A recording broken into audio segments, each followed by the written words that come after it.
My husband had been unreachable for almost 3 days. He said, "I won't reply for a while." but my concerns were growing. I thought I should contact the police soon. Just as I was thinking that, I got a call from one of my subordinates. "Ma'am, your husband passed away in an accident." Huh? Why did she call me? I couldn't think about that right now. I hurried to the hospital. There, I saw my husband's unrecognizable body. My name is Harper, 28 years old. I got married 2 years ago and live with my husband while working at an IT company. We want to have children someday, but not yet. My husband's name is Christopher, 2 years older than me. He is very dedicated to his job. Just the other day, there was talk of him getting a promotion. That day, as soon as he got home from work, he happily rushed up to me. "Harper, listen, I might get a position soon." "Really? That's amazing." "Yeah, I'm so happy. It's been tough, but I'm glad I worked hard." "Christopher, you've been working so much on your days off. I'm really happy for you. Congratulations." Yes, my husband was so dedicated to his job that he gave up his days off to work. He often worked late and came home just before the date changed. I worried about his heavy workload at times, but finally, it paid off. Seeing my husband so happy made me feel happy too. I can't lose either, I thought. I'll try harder too. However, since that day, I started to notice something off about Christopher. His overtime increased even more, and he wouldn't come home until after midnight. His weekend work, which used to be only a few times a month, gradually increased. And last month, he went to work, even on Saturdays. Not only that, but I felt his attitude towards me had become somewhat cold. We used to go out on our days off, but that stopped recently. Isn't that strange? Why doesn't he seem at all tired, despite working so hard? Concerned, I decided to subtly ask my husband about it. I waited for him to come home late from work and brought up the conversation. "Hey, Christopher, can I talk to you for a minute?" "What? I'm tired and want to sleep." "Lately, you're always on your phone before bed. Even though you come home late, aren't you getting sleep deprived?" "What are you trying to say? How I spend my free time is my business, right?" "That might be true, but are you really that busy with work?" At my question, his expression stiffened for a moment. Not missing that, I pressed him further. "I understand you have a lot to do since you got promoted, but isn't it too hard? You have too many weekend work days. And isn't it bad for the company to overwork employees?" "I have no choice. I'm not doing overtime and weekend work because I want to." "But isn't it too much?" "You don't understand my job, Harper, do you? Don't butt in when I'm tired from work." With that, Christopher left the living room. After that, my uneasy feelings didn't go away.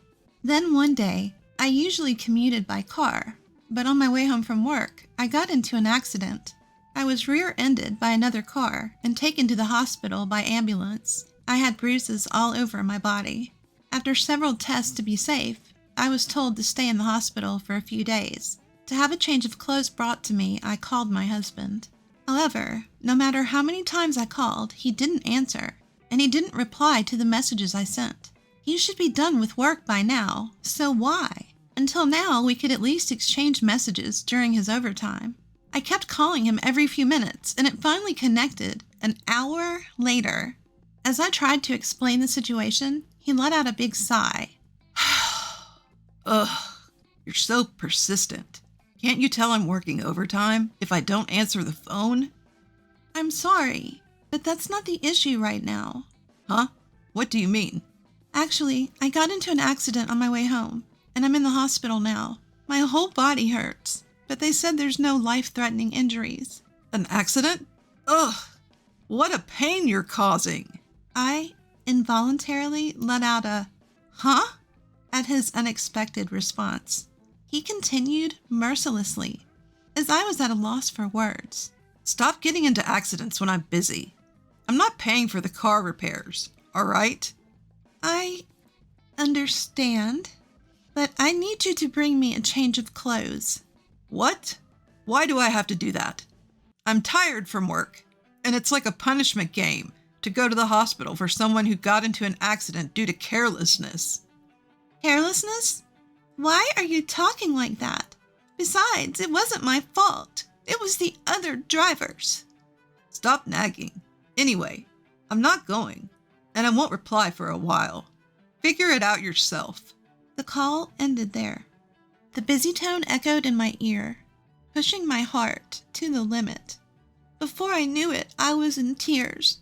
Why did he speak like that? Aren't you worried about your wife who had an accident? He used to prioritize me over work. If I could, I'd want to get a change of clothes myself. My parents live far away, so I can't ask for their help. I sent several messages to my husband afterward, but he never brought my things. I had no choice but to buy everything I needed at the hospital store. Since then, I tried contacting my husband a few times, but 3 days had passed without a reply. He said he wouldn't reply for a while, but I was getting worried. No matter what, it's unusual not to have any contact for this long. What if he got into an accident too? That anxiety crossed my mind. That's when I heard a knock on the hospital room door. When I responded with yes, my coworker Jasmine, who I usually get along with, came to visit me. Jasmine, you came! Thank you! I was surprised when I heard you had been in an accident after I contacted you since you hadn't been at work for a while. It's not a big deal. Just some bruises and a broken bone. It's more than enough. But I'm glad. You seem to be doing well. For a while, we chatted and laughed about trivial things. As visiting hours were ending, Jasmine started to get ready to leave. But then, she stopped and looked troubled. I cautiously asked her, "Jasmine, what's wrong?" I'm sorry, Harper. I don't think I should say this now, but I saw it. Saw? What did you see? I saw your husband walking with Daisy. What? When did that happen? 3 days ago. The Daisy Jasmine mentioned was a junior coworker at our company. I had been her mentor when she was a new employee. Even now, a few years later, we'd go to lunch together once a week. Why would she be with Christopher? Daisy and my husband should have last met at our wedding. Could it be? But there's no way they would do something like that. Despite thinking it was impossible, the worst-case scenario crossed my mind. According to Jasmine, she saw my husband with a suitcase and Daisy 3 days ago. Since then, Daisy has been on paid leave. I hesitantly called my husband's office, and my suspicion was confirmed. He had also applied for paid leave 3 days ago. At that moment, my suspicion turned to certainty. My beloved husband and the junior I cared for, being betrayed by both of them at the same time. Probably my husband's increased overtime and working on weekends were because he was meeting her. No, maybe they were already involved before that. As I recalled my husband's suspicious behavior, more and more things started to make sense. So that's why he became so cold. Surprisingly, it all made sense to me. Unconsciously, I called my husband. I hardly contacted him these past few days, thinking he wouldn't respond anyway. He probably wouldn't pick up after just a few attempts. But I couldn't just let him do as he pleased. I kept ringing his phone until he answered. 30 minutes after I started calling, my husband finally answered, sounding annoyed. What's your problem? I told you I wouldn't answer for a while. Why? Are you so busy that you can't even answer a call from your wife? Of course, I'm working every day. Even though you're on paid leave until tomorrow, what kind of work are you doing? Assuming he hadn't been caught yet, my husband hesitated for a moment. Still thinking he could deceive me, he quickly started making excuses. What are you talking about? I didn't take any paid leave. No use playing dumb. I already confirmed with the company. No, well, actually, I just suddenly wanted to take it easy. I've been relaxing at home these past few days. Oh, really? With Daisy? Even preparing a suitcase? I already know everything. Just confess. I couldn't help but raise my voice. Then, my husband realizing he couldn't hide it any longer, revealed his true colors. Ah, so you found out. Yes, I'm on a trip with Daisy. Now that you know, stop bothering me, you ugly woman. So, that's how it is. Why? Why with Daisy? Why do you think? She's younger and cuter than you. For such a reason. Enough already. I'm having fun on this trip. Don't bother me. Don't worry. I'll divorce you when I get back.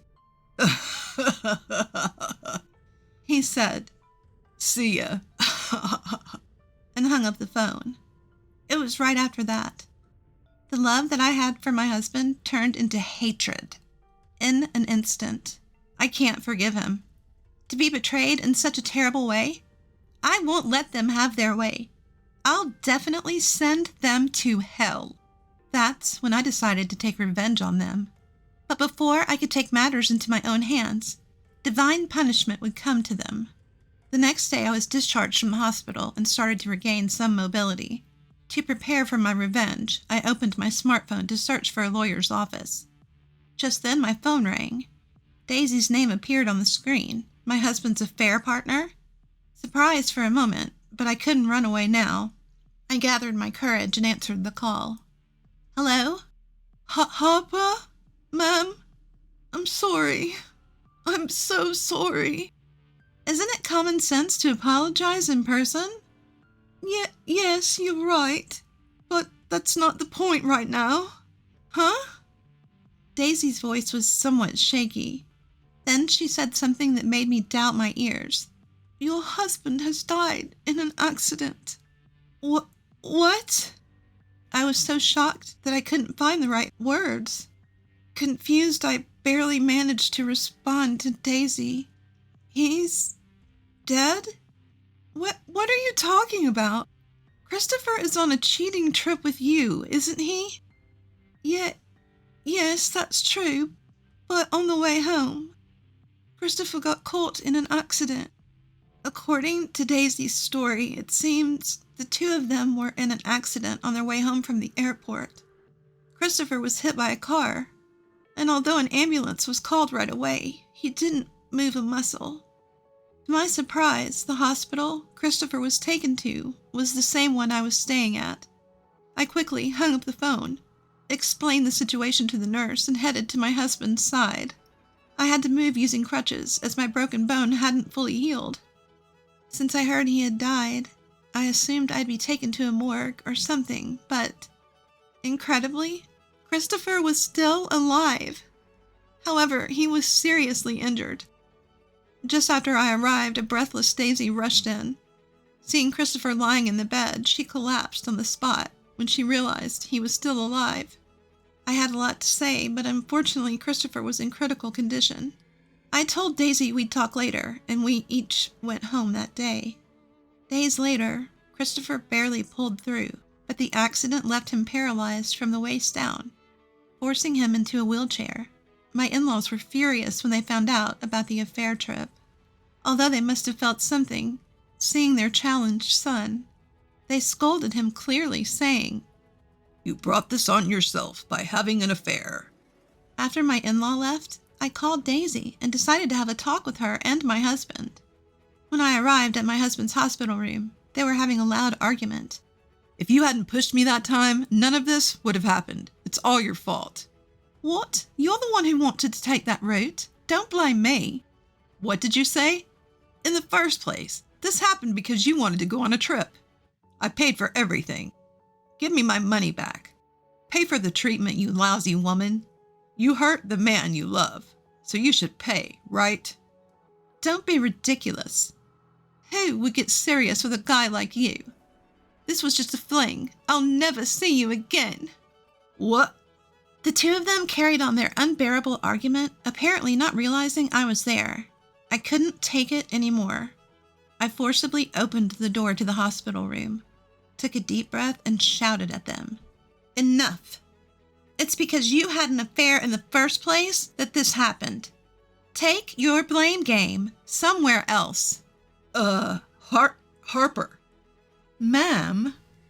Finally realizing I was there, their faces quickly stiffened. Ignoring their confusion, I continued. How can you still argue in a situation like this? Do you even understand the situation you're in now? Christopher was the first to answer that question. Harper, don't worry. I'm breaking up with this stupid woman. So? So I realized that it's always been you for me, Harper. What are you saying now? We're getting divorced, right?